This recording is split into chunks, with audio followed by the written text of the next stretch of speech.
नमस्कार, आदाब। मैं हूं फरहान। इस वक्त मुसलमानों के बीच बड़े बड़े दलाल घूम रहे हैं। उनसे बचने की आवश्यकता है मुस्लिम समाज को। मौजूदा समय में ओआईसी की तुर्की में बैठक हुई, जिसमें 57 मुस्लिम देश शामिल हैं। उन्होंने शिरकत की और वहां पर मुस्लिमों के मुद्दे को वर्ल्ड स्तर पर, विश्व स्तर पर मुस्लिमों के मुद्दों को उठाया जाता है। और यदि ओआईसी के अंदर कोई मुद्दा उठाया जाता है तो उसमें हैरान होने की बात नहीं है। जैसे विश्व हिंदू परिषद सारे विश्व के हिंदुओं को लेकर सभाएं करता है, ऐसे ही मुसलमान, ईसाई सबके लिए एक इंटरनेशनल संगठन होता है, जैसे कि इंटरनेशनल सूफी कैरवां। यह भी एक संगठन है इंटरनेशनल। तो इसके जो अध्यक्ष हैं मुफ्ती मंजूर जियाई नाम है इनका। क्या घटना घटित हुई जो कि मैं आपसे कह रहा हूं कि मुसलमानों को अपने बीच छिपे हुए गद्दारों को ढूंढने की आवश्यकता है। और ये जो मुफ्ती मंजूर जियाई हैं, इन्होंने तो इतना अटपटा बयान दे डाला कि जिसकी सफाई वह खुद भी नहीं दे पाएंगे, जस्टिफाई नहीं कर पाएंगे अपने आप को।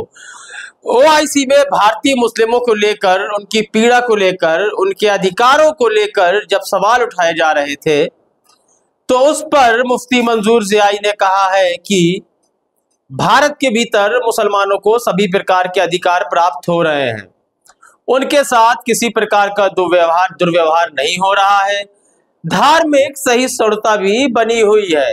यह कहना है इस व्यक्ति का।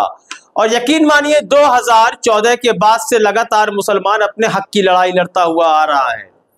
वह यह नहीं देख रहा है कि कितना रोजगार है देश के भीतर, आर्थिक स्थिति क्या है, डॉलर और रुपये का रेशियो क्या पहुंचा, बल्कि अपनी जान बचाने की जद्दोजहद एवं अपने मकान बचाने की जद्दोजहद में मुसलमान लगातार लगा हुआ है। मैं आपको इस मुफ्ती मंजूर जियाई के बारे में एक और बात बता दूं। जब NRC लागू किया गया था देश के भीतर, तब इस व्यक्ति ने जब आंदोलन हो रहे थे जगह जगह पर, तब इस व्यक्ति ने उन आंदोलनों का बहिष्कार किया था। आपको एक बात जान लेनी होगी, कोई भी आंदोलन हो देश के भीतर या विश्व में, उसमें असामाजिक तत्व आते हैं। विपक्ष के द्वारा, पक्ष के द्वारा भेजे गए भी असामाजिक तत्व आते हैं। आंदोलन में किसी प्रकार की झड़प हो सकती है, थोड़ी हिंसा हो सकती है, लेकिन उसे रोकना सिर्फ और सिर्फ पुलिस प्रशासन का काम है। 2-4 लोगों की झड़प से आंदोलन हिंसक नहीं माना जाता, क्योंकि आंदोलन के जो संयोजक होते हैं वह लगातार कह रहे होते हैं कि यह अहिंसापूर्ण आंदोलन है और गांधी के रास्ते पर इस आंदोलन को चलाया जा रहा है। लेकिन इस व्यक्ति ने उन आंदोलनों को भी गलत बताया था।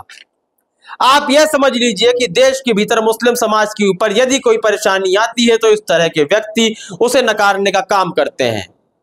चलिए, आपको देश से प्रेम है, विश्व स्तर पर आप हमारे देश की बदनामी ना हो, तो आप यह भी कह सकते हैं कि हाँ, देश के अंदर भले ही माहौल सही नहीं है मुसलमानों को लेकर, लेकिन हमें किसी और देश की आवश्यकता नहीं है, हम अपने मसलों को खुद ही सुलझा सकते हैं।